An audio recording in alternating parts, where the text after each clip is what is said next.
மிதுனம் ராசிக்காரங்க விவேகமானவங்களாகவும் சமயம் அறிஞ்சு நடந்து கொள்ளக்கூடிய நபர்களாகவும் இருப்பீங்க. இந்த மிதுன ராசி என்பர்கள் இந்த ஒரு வரி மந்திரத்தை நீங்கள் உங்களோட வாழ்க்கையில் பின்பற்றி வரும் பொழுது நல்ல ஒரு யோகத்தை பெற முடியும். அந்த மந்திரம் என்ன, அது எந்த நேரத்தில் சொல்லணும், இந்த மாதத்தின் கிரக நிலை மிதுன ராசி அன்பர்களுக்கு எப்படி அமைஞ்சிருக்கு, என்ன மாதிரியான மாற்றங்கள் உங்களோட வாழ்க்கையில் இந்த மாதம் ஏற்பட போகுது, இது பற்றின முழுமையான தகவலையும் தாங்க உங்களுக்காக இந்த பதிவில் நாங்கள் சொல்லியிருக்கோம். இந்த பதிவு மிதுன ராசி அன்பர்கள் நீங்கள் பயன்பெறும் வகையில் இருக்கும், அதனால் ஸ்கிப் பண்ணாமல் முழுமையாக பாருங்கள். நீங்கள் இப்போ தான் ஃபர்ஸ்ட் டைம் நம்மளோட சேனலை பார்க்குறீங்க அப்படின்னா மறக்காமல் நம்மளோட சேனலை சப்ஸ்கிரைப் பண்ணி வச்சுக்கோங்க. மிதுன ராசி அன்பர்கள்கிட்ட எண்ணற்ற நல்ல குணங்கள் இருக்குது. மிதுன ராசி அன்பர்கள் உங்களோட வாழ்க்கையில் எல்லா விதத்திலுமே நன்மைகளை பெற என்ன செய்யணும், எந்த இறைவனை எப்படி வழிபட்டால் மேன்மையை அடைய முடியும், இது பற்றின முழுமையான தகவலையுமே சொல்லியிருக்கோம். ஸோ ஸ்கிப் பண்ணாமல் முழுமையாக பாருங்கள். மிதுன ராசியில் இருக்கக்கூடிய 3 நட்சத்திரக்காரங்களுமே, அதாவது புனர்பூசம், மிருகசீரிடம், திருவாதிரை, இந்த 3 நட்சத்திரக்காரங்களுமே நாராயணன் அம்சம் கொண்டவங்க. நாராயணன் வழிபாட்டால் உங்களோட வாழ்க்கையில நன்மையான பயன்களை நீங்க பெற முடியும். உங்களுக்கு நாராயணன் பிடிக்கும் அப்படின்னா ஓம் நமோ நாராயணா போற்றி அப்படிங்கிற மந்திரத்தை மறக்காம 3 முறை பதிவிடவும் செய்யுங்க. அப்படி செய்யும் பொழுது உங்களுடைய ஆள் மனதில் ஒரு பிரார்த்தனையை நினைச்சுக்கிட்டு பதிவு செய்யுங்க. அந்த விஷயம் கூடிய விரைவில் உங்களுக்கு நடக்கும். உங்களுக்காக இறைவனிடம் நாங்கள் பிரார்த்தனையும் செஞ்சுக்கிறோம். அந்த நல்ல விஷயம் உங்களுக்கு கிடைக்கப்பெற்று நீங்கள் நலமுடன் வாழ உங்களுக்கு வாழ்த்துக்களையும் தெரிவிச்சுக்கிறோம். மிதுன ராசி அன்பர்கள் உங்களுடைய எதிர்காலம் பற்றி தெரிஞ்சுக்கவும், உங்களுடைய சொந்த ஜாதகத்தில் இருக்கக்கூடிய கிரக அமைப்புகளால் என்ன மாதிரியான விஷயம் உங்களோட வாழ்க்கையில் நடக்கும், நடந்த தப்புக்கு என்ன மாதிரியான தீர்வு பெற முடியும். கிரக அமைப்புகள் பெரும்பாலும் மாற்றம் நிகழும் போது ஒரு வித தாக்கம் ஏற்படும். அந்த தாக்கத்திலிருந்து விடுபட நீங்கள் என்ன செய்யணும், அதுக்கு டிஸ்கிரிப்ஷனில் பாருங்கள் ஜோதிட நம்பர் கொடுத்துருக்கோம். அந்த நம்பருக்கு நீங்கள் ஃபோன் பண்ணி உங்களோட சொந்த ஜாதகத்தை எளிய முறையில் கணிச்சிக்கலாம். எல்லா விதத்திலுமே நன்மை உண்டாகும். மிதுன ராசி அன்பர்கள் உங்களோட வாழ்க்கையில் மேன்மையுடைய என்ன செய்யலாம் அப்படிங்கிறத பார்க்கலாம். ஒருவருடைய வாழ்க்கையில் செல்வ செழிப்போடு வாழணும் அப்படின்னா அதுக்கு மகாலட்சுமி தாயாரின் அருளும் குபேர பகவானோட அருளும் இருக்கணும். அப்படி அவங்களோட அருளை பெறுவதற்கு பல வழிபாட்டு முறைகளும் பூஜை முறைகளும் இருக்குது. அப்படி பின்பற்றக்கூடிய அந்த வழிபாட்டு முறைகளை நம்ம செய்வதற்கு போதுமான வசதி நம்மக்கிட்ட கிடையாது. இந்த பதிவில் செலவில்லாமல் ஒரே ஒரு குறிப்பிட்ட நேரத்தில் ஒரு வரி மந்திரத்தை மட்டும் நீங்கள் சொன்னால் போதும், உங்களுக்கு குபேர யோகம் கிடைக்கும். அந்த மந்திரம் பற்றி தான் நாம் இப்போ விரிவாக பார்க்க போகிறோம். ஒருத்தர் தன்னுடைய வாழ்க்கையில் சிறப்புடன் வாழணும் அப்படின்னாலும் அதுக்காக எவ்வளவுதான் கஷ்டப்பட்டு உழைச்சாலுமே குபேர பகவானோட அருள் இருந்தால் மட்டும்தான் அந்த நபர் அந்த உழைப்பிற்கேற்ற ஊதியம், அதற்கேற்ற செல்வம் பெற முடியும். பணக்கார தெய்வத்தோட வரிசையில் இருக்கக்கூடிய திருப்பதி ஏழுமலையான் கூட தன்னுடைய திருமணத்திற்காக குபேர பகவானிடம் கடன் வாங்கியிருக்கிறாரு. அவ்வளவு பெரும் செல்வந்தரா இருக்கக்கூடிய குபேர பகவானோட அருளை நம்ம பெறணும். குபேர யோகம் நமக்கு அதுக்கு இருக்கணும். இந்த குபேர யோகத்தை பெறணும் அப்படின்னா இந்த ஒரு வரி மந்திரம் உங்களுக்கு உதவியா இருக்கும். இந்த மந்திரத்தை கூறுவது ரொம்பவுமே எளிது, ஆனால் அதை கூறக்கூடிய நேரம் கொஞ்சம் சிரமமான நேரம். எந்த ஒரு நன்மையுமே கிடைக்கணும் அப்படின்னா நாம் அதற்காக கொஞ்சம் கஷ்டப்பட்டு தான் ஆகணும். ஏதாவது ஒரு விஷயத்தை இழந்தால் தான் ஒரு விஷயத்தை பெற முடியும். அப்படி நம்ம செய்யக்கூடிய ஒரு சிறிய தியாகம், அதாவது கொஞ்சம் நேரம் எடுத்து நம்ம இறைவனை வழிபடுவதன் மூலம் நம்மளுடைய வாழ்க்கையில் செல்வ செழிப்பை குபேர யோகத்தால் நாம் பெற முடியும். அந்த மந்திரத்தை விடியற்காலை 3 மணிக்கு உச்சரிப்பது ரொம்பவுமே சிறப்பானதாக பார்க்கப்படுது. நீங்கள் கொஞ்சம் முன்பாகவே அலாரம் வச்சு கூட எந்திரிங்க. முகம் கை கால்களை கழுவிக்கிட்டு உங்களோட பூஜை அறையில் அமர்ந்து கண்களை மூடி முதல் நாள் மட்டும் இந்த மந்திரத்தை 108 முறை சொல்லணும். அதன் பிறகு நீங்கள் தூங்க கூட செல்லலாம். இப்படி தொடர்ந்து 48 நாட்கள் செய்யணும். 2வது நாளில் இருந்து 27 முறை உச்சரித்தால் போதும்.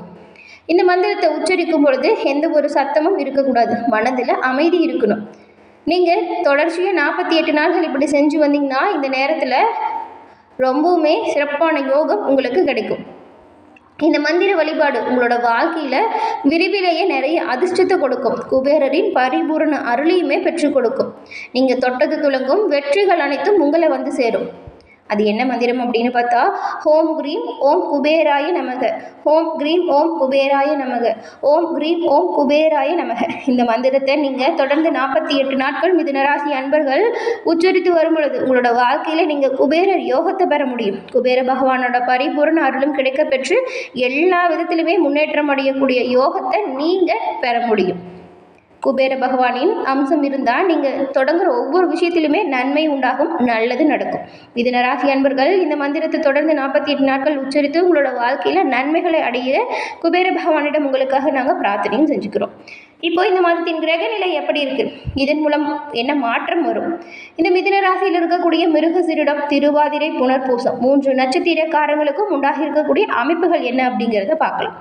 மிதுனம் ராசி இதில் இருக்கக்கூடிய 3 நட்சத்திரக்காரங்களுக்கும் கிரக நிலைகள் அப்படின்னு பார்த்தா, உங்களுடைய ராசியில குரு பகவானும், தனவாக்கு குடும்பஸ்தானத்தில் சுக்கிரனும், தைரிய வீரிய ஸ்தானத்தில் சூரியனும், புதனும், கேதுவும் இருக்காங்க. சுகஸ்தானத்தில் செவ்வாயும், ரணருண ரோகஸ்தானத்தில் சந்திரனும், பாக்கியஸ்தானத்தில் சனியும் ராகுவும் இருக்கக்கூடிய அமைப்புகளில் கிரக நிலைகள் அமைஞ்சிருக்கு. இந்த கிரகநிலை மாற்றங்கள் அப்படிங்கிறது 11ஆம் தேதி தைரிய வீரிய ஸ்தானத்திலிருந்து புதன் சுகஸ்தானத்துக்கு போகிறாரு. 14ஆம் தேதி அன்னைக்கு சுகஸ்தானத்திலிருந்து செவ்வாய் பஞ்சமஸ்தானத்துக்கு வராரு. 15ஆம் தேதி அன்னைக்கு தனவாக்கு குடும்பஸ்தானத்திலிருந்து சுக்கிரன் தைரிய வீரிய ஸ்தானத்திற்கும், 16ஆம் தேதி அன்னைக்கு தைரிய வீரிய ஸ்தானத்திலிருந்து சூரியன் சுகஸ்தானத்துக்கும் மாற்றம் அடைய போகிறாங்க. இந்த கிரகநிலை அமைப்புகளின் மாற்றத்தால் உங்களுக்கு உண்டாகக்கூடிய பலன்கள் அப்படின்னு பார்த்தா, கிடைக்கக்கூடிய வாய்ப்பை தவற விடாமல் சாதகமாக பயன்படுத்தி கொள்ளக்கூடிய திறமை இயல்பிலேயே இந்த மிதுனராசி அன்பர்களுக்கு இருக்குது. இப்படிப்பட்ட உங்களுக்கு இந்த மாதம் கிரகநிலை அமைப்புகளை பார்த்தா, வழக்கு விவகாரங்களில் உங்களுக்கு சாதகமான பலன் கிடைக்கக்கூடிய யோகம் அமைஞ்சிருக்கு. அதை சரியாக நீங்கள் பயன்படுத்திக்கிட்டிங்கன்னா நன்மைகளை அனைத்துமே நீங்கள் பெற முடியும். திடீர் பயணம் செல்ல நேரிடலாம். மன திருப்தியோடு எந்த ஒரு விஷயத்தையும் செய்யுங்க, நல்லது நடக்கும். புத்தி சாதுரியத்தின் மூலம் காரிய வெற்றி உண்டாகும். கொடுத்த வாக்கை நிறைவேற்றுவதன் மூலம் மற்றவங்க கிட்ட உங்களுக்கு மதிப்பு மரியாதை அதிகரிக்கும். உடல் சோர்வு உண்டாகும். எல்லா விஷயத்தையுமே எச்சரிக்கையாக செயல்பட்டால் நன்மைகளை பெறலாம். முழு மூச்சோடு உற்சாகத்தோடு செயல்படுங்க, நல்லது நடக்கும். தொழில் வியாபாரமுமே சிறந்த ஒரு முன்னேற்றத்தை கொடுக்கும். உங்களுடைய தொழில் வியாபாரம் முன்னேற்றம் காணக்கூடிய புதிய திட்டங்களை நீங்கள் தீட்டி அதை செயல்படுத்த போகிறீங்க. புதிய ஆர்டர்கள் கிடைக்கக்கூடிய சூழல் உருவாகும். உத்தியோகத்தில் இருக்கக்கூடிய உங்களுக்கு உற்சாகமாக செயல்பட்டு வேலைகளை உடனுக்குடன் செய்து முடிக்கக்கூடிய ஆற்றல், தன்னம்பிக்கை, தைரியம் இதெல்லாமே அதிகரிக்கும். அதற்காக புதிய பதவி அல்லது பொறுப்புகள் கூட உண்டாகலாம். கணவன் மனைவிக்கிடையே நெருக்கம் அதிகரிக்கும். குடும்பத்தில் இருக்கிற எல்லோரோடையும் சேர்ந்து விருந்து, கேளிக்கை நிகழ்ச்சியில் கலந்து கொள்ளக்கூடிய சூழலும் வரும். குழந்தைகள் உற்சாகமாக இருப்பாங்க. பெண்கள் மன திருப்தியோடு செய்யக்கூடிய ஒவ்வொரு காரியத்திலையுமே அதற்கு சாதகமான பலன் பெறுவீங்க. திடீர் பயணம் செல்ல நேரிடலாம். அரசியல்வாதிகள் கட்சி தலைமையின் நம்பிக்கையை பெறுவீங்க. உங்கள் செயல்பாடுகளை மேலிடம் உற்று நோக்கும். கட்சியில் உங்களை பற்றி சலசலப்பு வரலாம். தொண்டர்கள் உங்களோட சொல்படி நடந்து உங்கள் மனதில் இடம் பிடிக்க போகிறாங்க. கலைத்துறையில் இருக்கிறவங்க எதிர்பார்த்த ஒப்பந்தம் கையெழுத்தாகக்கூடிய யோகம் உண்டாகும். வருமானம் உயர வழிபிறக்கும். விமர்சனத்தையும் தாண்டி முன்னேற போகிறீங்க. வேலை பளு காரணமாக வெளியில் தங்குற மாதிரி சூழல் வரும். மாணவர்கள் பாடங்களை கவனமாக படித்தா கூடுதல் மதிப்பெண்ணை பெறலாம். பொறுப்புகள் கொஞ்சம் அதிகரித்து தான் இருக்கும். மிருகசீரிடம் நட்சத்திரக்காரங்களுக்கு இந்த மாதம் தொழில் வியாபாரத்தை மாற்றலாமா அப்படிங்கிற எண்ணம் வரலாம். உத்தியோகத்தில் இருக்கக்கூடியவங்களுக்கு இடமாற்றம், பதிவு உயர்வு வரும். தொழில் வியாபாரத்தில் வர வேண்டிய பாக்கி வசூலாகும். வாகனங்கள் மூலம் லாபம் உண்டாகும். சரக்குகளை வெளியூருக்கு அனுப்பும் பொழுது கவனமாக அனுப்பணும். எல்லாம் சரியாக இருக்கா அப்படிங்கிறத ஒரு முறைக்கு இருமுறை சரி பார்த்துட்டு அனுப்புறது நல்லது. திருவாதிரை நட்சத்திரக்காரங்களை பொறுத்த வரைக்கும் இந்த மாதம் குடும்ப உறுப்பினர்களின் தேவைகளை அறிஞ்சு நீங்கள் நடந்துக்க போகிறீங்க. உங்களோட சொல்லுக்கு மதிப்பு அதிகரிக்கும். கணவன் மனைவிக்கிடையே இருந்து வந்த மனக்கசப்பு நீங்கும். வேற்றுமை குறையும். உங்களை பற்றி யாராச்சும் வீண் அவதூறு பேசினா கண்டு கொள்ளாமல் ஒதுங்கி விட்டு செல்வது நல்லது. விருந்து, கேளிக்கை நிகழ்ச்சியில் கலந்துக்க போகிறீங்க. குடும்பத்தோடு மகிழ்ச்சியான தருணத்தை அனுபவிக்க போகிறீங்க. புனர்பூசம் நட்சத்திரக்காரங்களுக்கு இந்த மாதம் எந்த ஒரு வேலையுமே நீங்கள் மன திருப்தியோடு செய்யக்கூடிய ஆற்றல் பிறக்கும். சாமர்த்தியமான பேச்சின் மூலம் காரிய வெற்றி உண்டாகும்.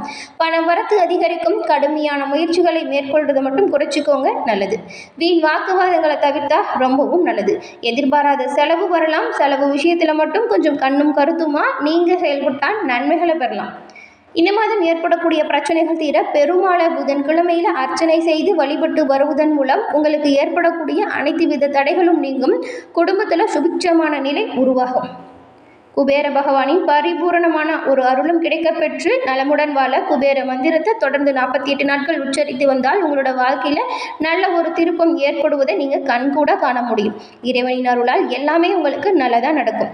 என்ன மிதுன ராசி அன்பர்களே, இந்த பதிவு நீங்கள் பயன்பெறும் வகையில் அமைஞ்சிருக்கும்னு நினைக்கிறோம். பதிவு பிடிச்சிருந்தால் லைக் பண்ணுங்கள்.